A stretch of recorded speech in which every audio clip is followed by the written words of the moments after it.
Salut à tout le monde, bienvenue dans votre site Maths et Physique en poche. Dans cette séance, chers étudiants et étudiantes de la deuxième baccalauréat, je vais partager avec vous un exercice ou bien un sujet complet sur l'étude de fonctions, toujours dans le cadre de vous préparer, bien sûr, à l'examen national. Donc, vous avez le sujet devant vous, vous allez le lire, bien sûr, et répondre aux questions. Et puis après, vous allez comparer vos réponses avec les miennes. Donc, soit la fonction f numérique définie par f de x égale à 1 plus ln de x facteur de 2 moins x. On désigne par C la courbe représentative dans un repère orthonormé où l'unité de longueur est 4 cm. Montrez que le domaine de définition de la fonction est 0,2. Dressez le tableau de variation. Montrez que la droite d'équation x égale à 1 est un axe de symétrie. Déterminez les abscisses des points d'intersection de la courbe avec la droite OI. On notera x0 la plus petite des abscisses. Soit phi la fonction définie sur 0,2 par f phi de x égale à f de x moins x. Dressez le tableau de variation de la fonction phi. On déduire que l'équation phi de x admet exactement deux solutions dont l'une est 1 et l'autre sera notée alpha. Vérifiez que x0, bien alpha compris entre x0 et 0,2 et que log de alpha en facteur 2 moins alpha égale à alpha moins 1. Précisez le signe de phi de x et on déduire la position de la courbe C par rapport à la droite d'équation y égale x. Tracez la courbe, on prendra 0,2 comme valeur approchée de x0, soit j'ai la restriction de f à l'intervalle i 0,1, montrer que je réalise une bijection de i sur un intervalle g que l'on précisera, calculer g-1 de x, bien sûr, avec x appartenant à g. Et il y a aussi la suite de ce sujet-là. Donc vous remarquez bien que c'est un sujet très très intéressant. Alors mon choix était toujours basé sur des choses qui vont vous intéresser, bien sûr, les astuces et les trucs que vous devez savoir pour étudier n'importe quelle fonction. Alors, on va répondre à chaque question. Donc, la première question, c'est de montrer que le domaine de définition est 0,2.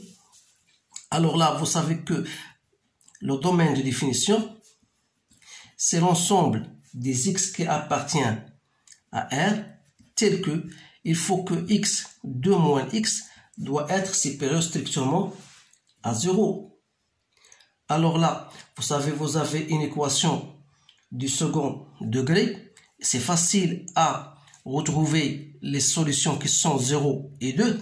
Et vous savez que x2 moins x n'est autre que moins x au carré plus 2x. Alors, il sera positif, c'est-à-dire il aura le signe de moins a à l'intérieur des racines, c'est-à-dire entre 0 et 2. D'où le domaine de définition, donc c'est 0, 2. Voilà la première question. Deuxième question, dresser le tableau de variation. Alors pour dresser le tableau de variation, il faut d'abord trouver la dérivée f' de x. Comme bien sûr f est une fonction dérivable, puisqu'il est composé de deux fonctions dérivables, la fonction logarithme est une fonction dérivable sur son domaine de définition, donc on n'y aura pas de problème. Il suffit de chercher f' de x. Alors f' de x c'est quoi? C'est moins x au carré plus 2x' sur x2 moins x. C'est-à-dire, vous allez trouver, c'est facile à trouver, 2,1 moins x sur x2 moins x. Alors, vous savez que f' égale à 0 pour x égale à 1. Donc, il suffit de faire le tableau de variation. Je vais le faire ici. Donc, voilà x, voilà f' de x, et voilà f de x. Donc, le domaine de définition, on a dit c'est 0, 2. La fonction f' s'annule au point 1. Voilà, ça veut dire qu'il y aura une demi-tangente horizontale. Vous avez la fonction, elle est de signe de a à l'extérieur des racines, c'est-à-dire il y aura ici moins, aussi il sera plus. Alors là, vous aurez cette fonction de cette allure-là. Donc ici c'est moins l'infini, et ici c'est moins l'infini, c'est facile à retrouver les limites. Donc f de 1, c'est 1. Voilà le tableau de variation. Deuxième question. A, voilà. Montrer que la droite d'équation x égale à 1 est un axe de symétrie. Alors, pour montrer ça, qu'est-ce qu'il faut faire? Il faut d'abord je vais mettre x égale à 1. Voilà, x est un axe de symétrie. Il faut d'abord savoir est-ce que f, vous allez vérifier f de, normalement en général, f de 2a pour x égale à a. Pour montrer que x est égal à a est un axe de symétrie, il faut montrer que f de 2a moins x, bien sûr, égale à f de x. C'est ça. Alors, avant de montrer cela, il faut d'abord montrer que de 2a moins x appartient au domaine de définition que vous avez. Or, on a x appartient à 0,2. Ça veut dire quoi? Ça veut dire que moins x appartient à moins 2, 0. C'est-à-dire que 2 moins x appartient à 0,2. Alors, 2a avec a égale à 1, donc c'est 2 moins x, donc c'est bien. Donc 2 moins x appartient à l'intervalle que vous avez. Alors, il suffit de chercher f de 2a moins x, c'est-à-dire f de 2 moins x. C'est quoi? C'est vous la remplacer comme c'était x, donc c'est 1 plus ln de x, c'est-à-dire 2 moins x, en facteur de 2 moins x, c'est-à-dire 2 moins 2 plus x, c'est-à-dire vous aurez C1 plus ln de x 2 moins x. Donc c'est bien f de x. Donc on dit dans ce cas que x égale 1 est un axe de symétrie. Alors là, question B. Voilà, déterminer les abscisses des points d'intersection de la courbe avec la droite. Alors chaque question, je vais l'expliquer. Donc les abscisses des points d'intersection, les points d'intersection de la courbe avec la droite OI, c'est-à-dire avec l'axe des abscisses, se traduit mathématiquement par la relation f de x égale à 0. Donc il faut chercher les points pour lesquels f de x égale à 0, c'est-à-dire ln de x 2 moins x égale à 0, c'est-à-dire on a ln de x 2 moins x plus 1 égale à 0, ça veut dire ça égale à moins 1. Comme moins 1 c'est quoi? C'est ln de 1 sur e. Comme ce terme-là est positif et ce terme-là est positif, ça veut dire que x2 moins x égale à 1 sur e. Donc vous aurez une équation de type moins x carré plus 2x moins 1 sur e égale à 0. Ou bien, je dis voilà x au carré moins 2x plus 1 sur e égale à 0. Donc vous êtes amené à chercher delta, c'est-à-dire 4 moins 4 fois 1 c, donc c'est bien ça. Donc c'est 4 en facteur de 1 moins 1 sur e. D'où la solution x1, on va noter x0, la plus petite des abscisses, c'est celle qui va correspondre à moins b moins racine de delta, c'est-à-dire 2 racine de 1 moins 1 sur e. Et si vous faites votre calcul, bien sûr, vous allez trouver c'est 0,2. En tout cas, on va mentionner, on prendra 0,2 comme valeur approchée de x0. Donc voilà, il reste l'autre solution x1, c'est 1 plus racine de, il ne faut pas oublier d'abord diviser par 2a, pardon, il faut diviser tout ça par 2, donc il reste ici 1 plus 1 moins 1 sur e. Donc x0 c'est moins b moins 2 racine moins racine totale sur 2a, c'est-à-dire sur 2. Donc il faut diviser par 2, n'oubliez pas ça. Et ça quand même, donc j'ai divisé par 2, j'ai donné le résultat direct, donc c'est à peu près 1,8. Voilà les solutions de cette équation. Maintenant, voilà, on vous donne, troisième question, on vous donne la fonction phi de x égale à f de x moins x, bien sûr sur 0, 2. Vous allez savoir pourquoi on vous a donné ça. Bien sûr, pour étudier la position de f de x par rapport à la droite d'équation x. Donc, il faut étudier cette fonction-là. Donc, c'est pour cette raison on vous dit dresser le tableau de variation de la fonction phi de x. Alors, il faut chercher d'abord phi' de x. C'est f' de x moins la dérivée de x, c'est moins 1. Donc, c'est 2, 1 moins x sur x 2 moins x moins 1. Donc, c'est 2, 1 moins x 2 moins x, je fais au même donateur, sur x 2 moins x. Donc, ça va me donner x au carré moins 4x plus 2 sur x2 moins x. Alors là, pour chercher où s'annule la dérivée, ça veut dire que x au carré moins 4x plus 2 égale à 0. Donc, je dois déterminer delta, qui n'est autre que b au carré, c'est-à-dire 16 moins 4 fois ac, donc c'est 8. Alors, la première solution, c'est 4 moins 2 racines de 2, puisque racine de 2, 8, c'est 2 racines de 2, sur 2a. Donc, ça va me donner 2 moins racine de 2. Et l'autre solution, c'est x2, c'est 2 plus racine de 2. Alors là, il faut faire très attention parce que cette deuxième solution, il n'appartient pas au domaine de définition que vous avez. Donc, la seule solution qu'on va prendre, c'est 2 moins racine de 2. Donc, c'est un sujet très intéressant, mais plus ou moins compliqué. Mais il faut bien faire attention à cela parce que je vous donne toujours d'ici à les semaines ou bien les séances prochaines, on va toujours choisir des fonctions un peu plus difficiles. Alors, le domaine, on va dresser dès maintenant le tableau de variation. Vous avez x phi prime du x et phi du x. Le domaine de définition, c'est 0. Bien sûr, ici, vous avez 2. La fonction est s'annule à 2 moins racine de 2. Donc, vous avez la fonction, et là, puisque ça est toujours positif, donc il reste étudier le signe de x carré moins 4, le signe de a à l'extérieur des racines. Là, je vous donne très attention, parce que normalement, on a deux solutions. 2 moins racine de 2, et l'autre sera égal à 2 plus racine de 2. C'est-à-dire l'extérieur des racines sera ici positif, ici positif. C'est-à-dire que ça doit être positif. Alors là, c'est un truc que la plupart des étudiants tombent en piège.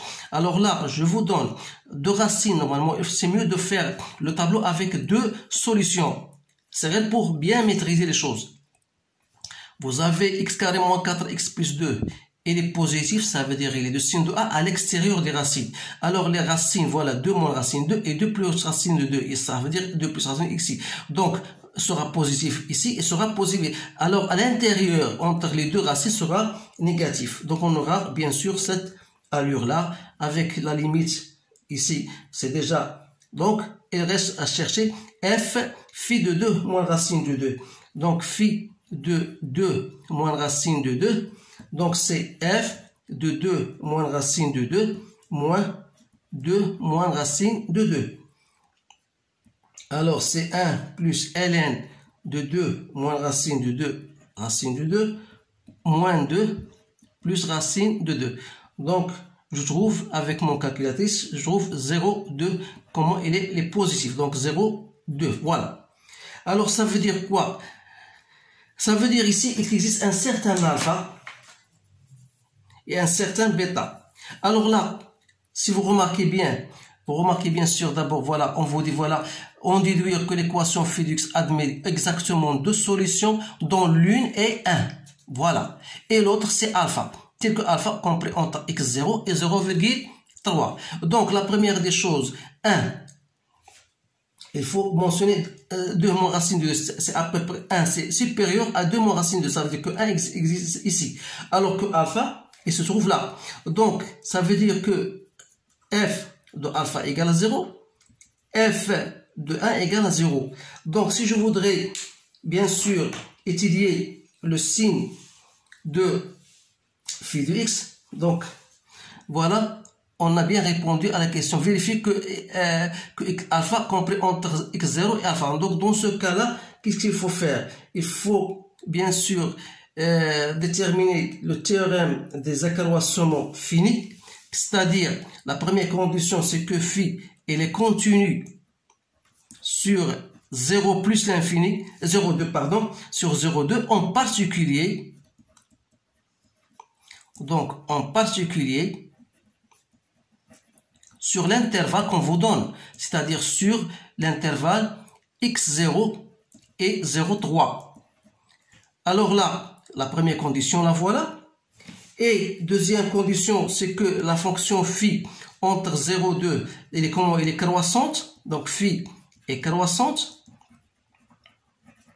Et la troisième condition, il faut vérifier que phi de 0,2 ou bien de x0 fois phi de 0,3 est négatif. Alors là, je vous laisse bien sûr le temps de choisir, de faire avec votre calculatrice. C'est bien, vous allez vérifier bien sûr que phi de x0 phi de 0 fois phi de 0 est inférieur strictement à 0. Donc ça veut dire qu'il existe donc un certain alpha compris entre x0 et 0,3 tel que phi de alpha égale à 0. Qui dit phi de alpha égale à 0, ça veut dire que phi f de alpha moins alpha égale à 0. Ça veut dire que f de alpha égale à alpha. Alors, ça veut dire quoi? Ça veut dire que la courbe, elle va couper la droite d'équation y égale à x en deux points. Donc, la première point, je l'appelle I1. En 1, f de 1, c'est 1.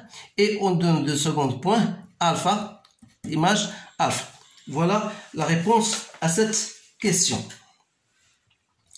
Maintenant, voilà, c'est, et que montrer que log de alpha 2 moins alpha égale alpha moins 1. Donc, il faut montrer cela. Donc, on a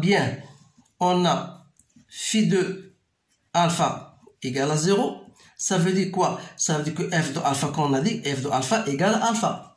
Or, f de alpha, c'est quoi? C'est 1 plus ln de alpha, 2 moins alpha égale à alpha. C'est-à-dire que ln de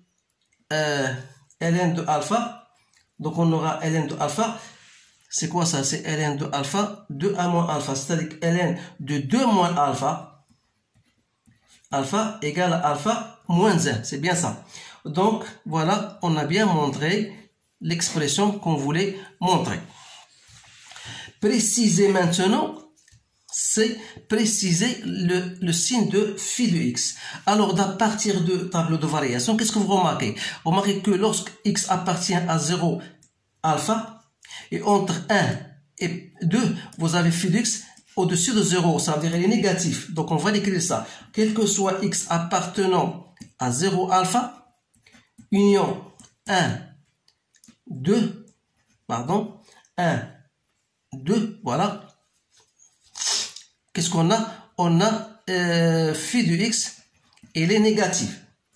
Alors que quel que soit x appartenant à alpha 1, vous avez phi de x, comment il est positif. Entre alpha et 1, il est positif. Voilà le signe de cette fonction. Maintenant, on va passer à la question numéro 4.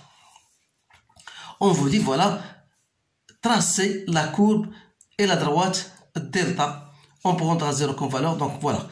Donc, voilà la courbe, je passe directement à la courbe. J'ai tracé déjà ce que vous devez faire. Donc, on a bien sûr la fonction est définie entre 0 et 2. Vous avez la limite lorsque x tend vers 2 égale à plus l'infini. Ça veut dire que vous avez une asymptote verticale au point 2 et au point 0. N'oubliez pas que vous avez x égale à 1 est un axe de symétrie. Et la fonction f' elle s'annule au point 1. Et f de 1 c'est quoi? C'est 1. Alors là, il ne me reste que de tracer la fonction. Sans oublier bien sûr que la fonction f de x, l'intersection de f de x avec l'axe des abscisses, elle se fait en deux points. La première point, c'est x0.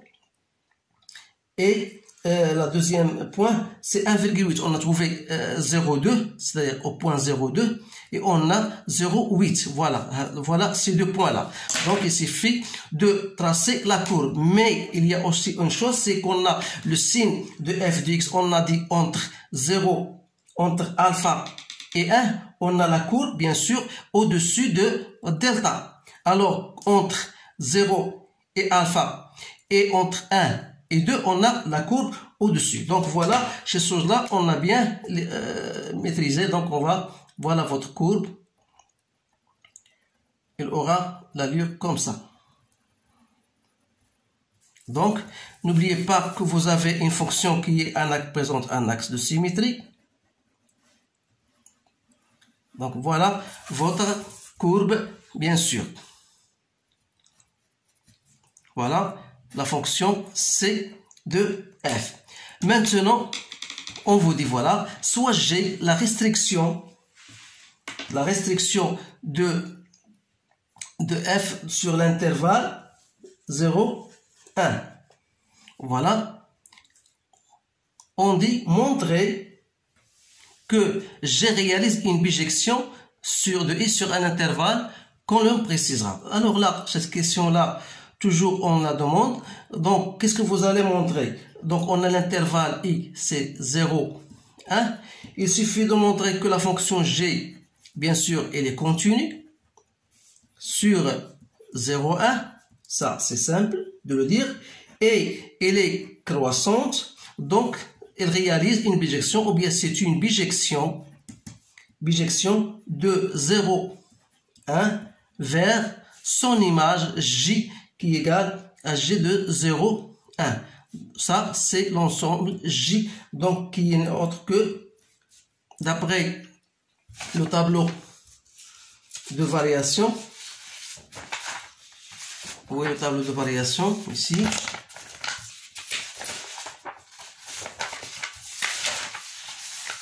Voilà, on a dit 0 et 1. Voilà, entre 0 et 1. Voilà.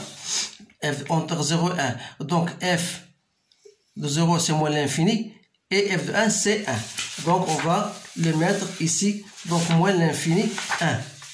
Moins l'infini, 1. Voilà l'ensemble, l'intervalle J. Maintenant, on vous dit, voilà, déterminer G-1 de X. Alors, qu'est-ce qu'on va dire? Pour déterminer G-1 de X, on a donc G-1 est défini sur le domaine moins l'infini 1 vers 0, 1, qui à tout X fait correspondre G-1 de X qui est égal à Y. Alors, pour déterminer G-1 de X, à partir de cette relation, ça veut dire que X égale à quoi? Égale à G de Y. C'est-à-dire que 1 plus ln de y, 2 moins y, égale à x. C'est-à-dire que ln de y en facteur de 2 moins y égale à x moins 1. Donc, je vais entrer par l'exponentielle. Donc, y2 moins y égale l'exponentielle de x moins 1. Autrement dit, moins y carré plus 2y moins l'exponentielle de x moins 1 égale à 0. Ou bien, je multiplie par moins 1, donc ça me donne y au carré moins 2y, voilà, moins 2y plus l'exponentielle de x moins 1 égale à 0. Toujours, je vais déterminer delta, c'est 4 moins 4 exponentielle de x moins 1, d'où je détermine la première solution, c'est y1, c'est 2 moins 2 racines de l'exponentielle de x moins 1, 1 moins sur 2a, c'est-à-dire sur 2. Donc, c'est quoi? Ça me donne 1 moins racine de 1 moins l'exponentielle de x moins 1. Alors que y2 sera 1 plus racine de 1 moins l'exponentielle de x moins 1.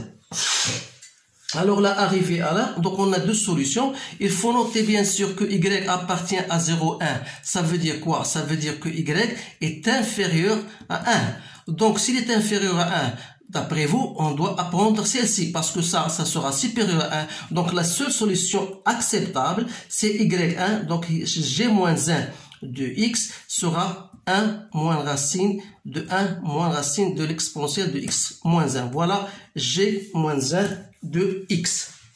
Alors là, c'est la première partie. Maintenant, la deuxième partie, voilà. On vous dit, voilà, tracer la courbe de g-1. Donc, pour tracer la courbe g-1, donc je dois faire la symétrie, tout simplement, puisqu'on s'intéresse seulement à 0, l'intervalle 0, 1. Donc, vous avez ici, voilà 1. Donc, on aura ici une comme ça. Donc, puisqu'il est symétrique, la symétrie de ça, voilà, c'est, voilà, la symétrie passe par alpha. Et va, bien sûr, vers x. Voilà. Donc, ça, c'est quoi? C'est de g-1 de x. Voilà la représentation, bien sûr, de g-1. Maintenant, la grande 2, on vous dit, voilà,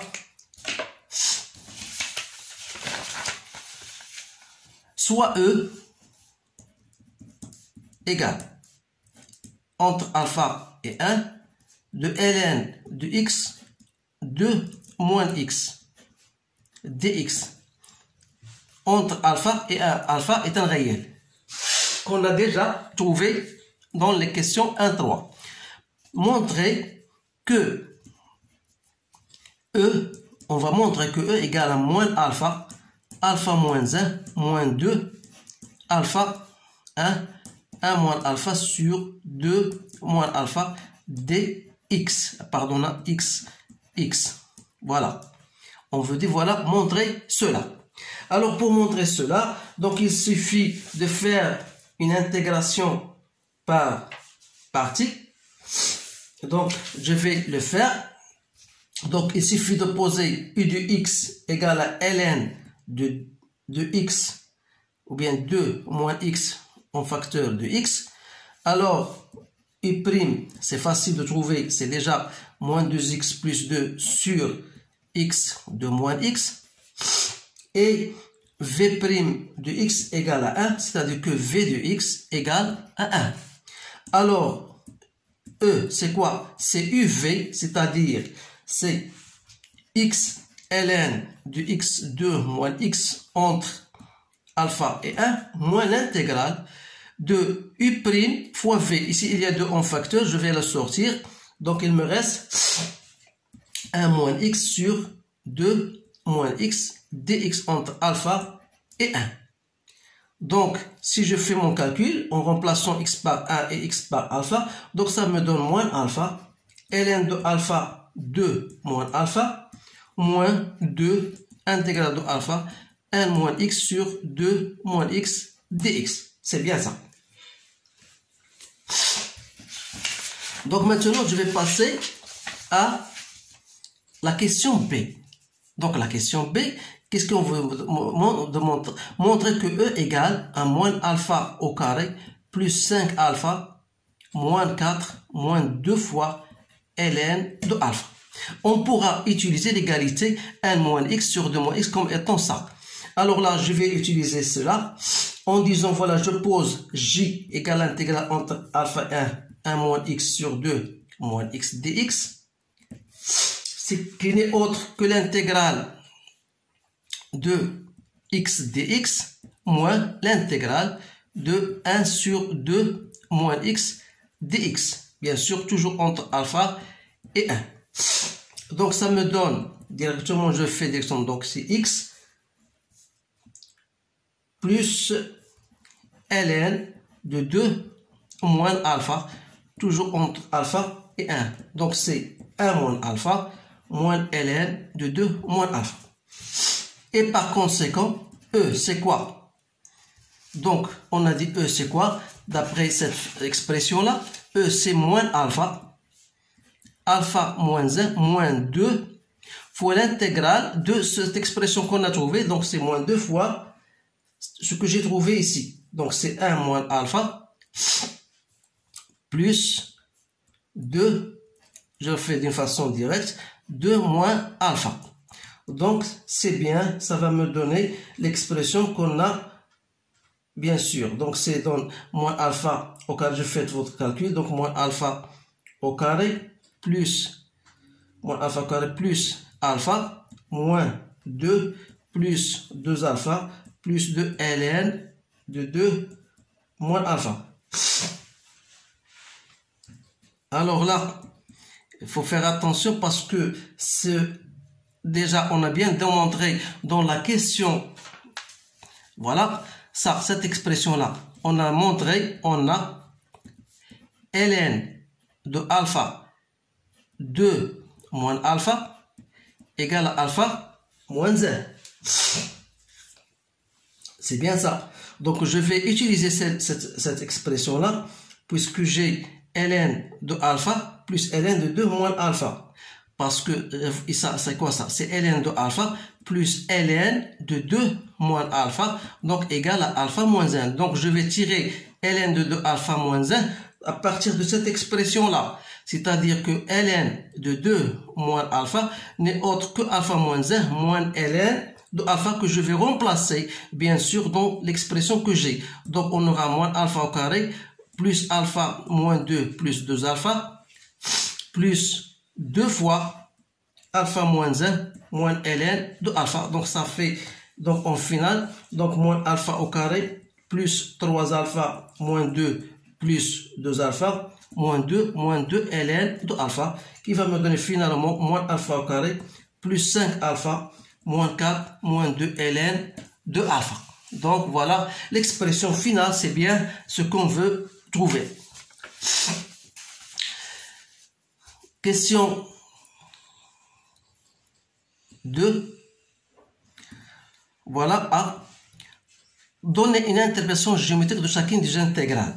Donc, reste que vous remarquez à l'intégrale entre alpha 1 de f de x moins x dx et l'intégrale de alpha et 1 de x moins g de x moins 1 dx. Alors là, si vous remarquez bien, dans notre cours, l'intégrale de f de x moins x, voilà la droite d'équation x, c'est la même puisqu'ils sont symétriques. Donc c'est l'intégrale de x moins g moins 1 de x, ce sont égales. Donc, puisqu'on va dire cette phrase-là, donc on va dire que puisque sont bien sûr sont symétriques.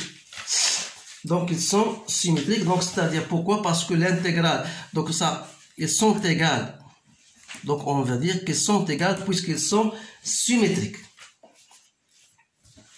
Maintenant, la question qui vient après, c'est, voilà, on vous dit, montre qu'ils sont égales. Bien sûr, j'ai montré d'une façon oralement, je répète, je dis, voilà, l'intégrale de f de x moins x. L'intégrale de f de x moins x, c'est quoi? C'est cette terre-là.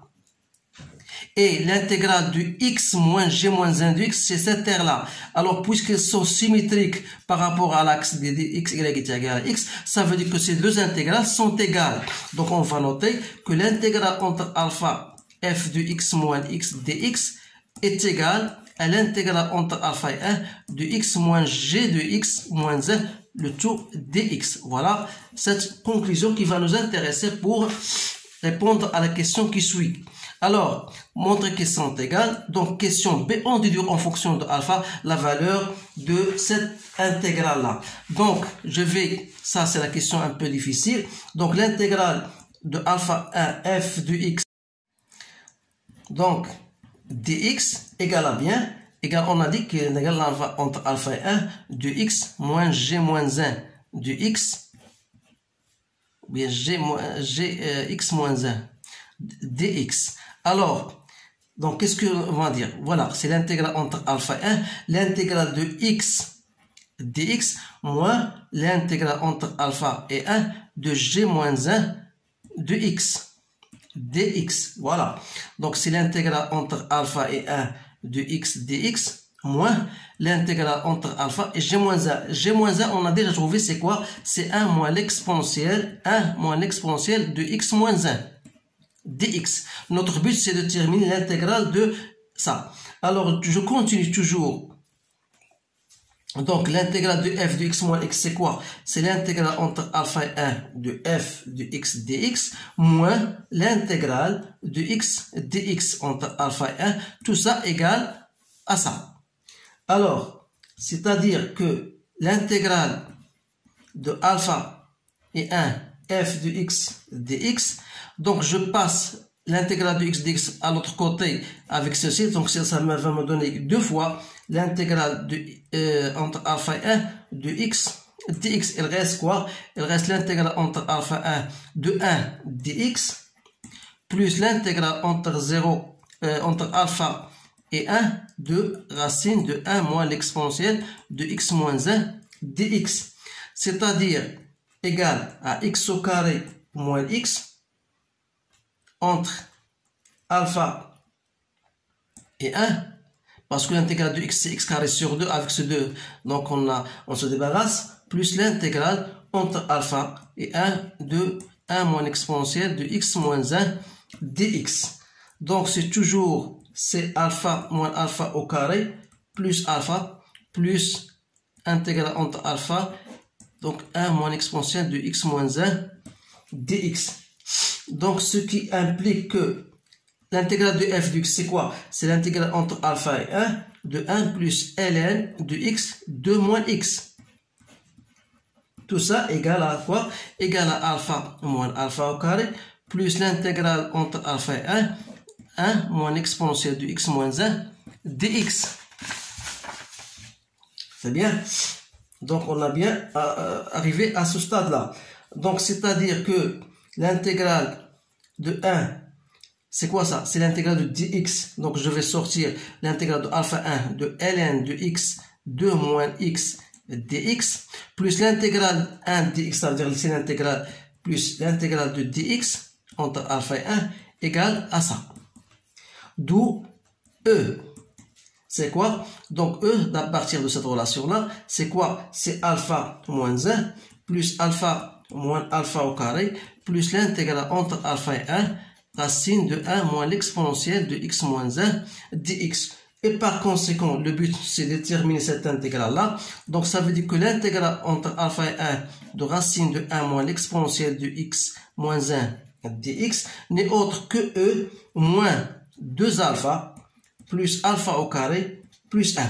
C'est-à-dire, à partir de l'expression de E, c'était égal à moins alpha au carré plus 5 alpha moins 4 moins 2 ln de alpha, à laquelle je dois ajouter moins 2 alpha plus alpha au carré plus 1.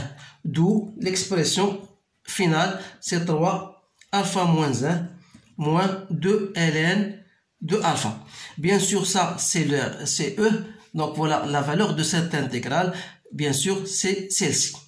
Donc, vous voyez bien sûr que c'est un examen un peu difficile, donc il nécessite une certaine compréhension, un certain bagage en mathématiques. Bien sûr, vous devez savoir tout cela. Donc c'est à partir de ces séances-là, j'essaie toujours de choisir des fonctions un peu plus compliquées, et ça, bien sûr, pour les étudiants qui ont, bien sûr, un bagage en la matière, parce que c'est pas facile de résoudre ou bien de répondre à ce type de questions.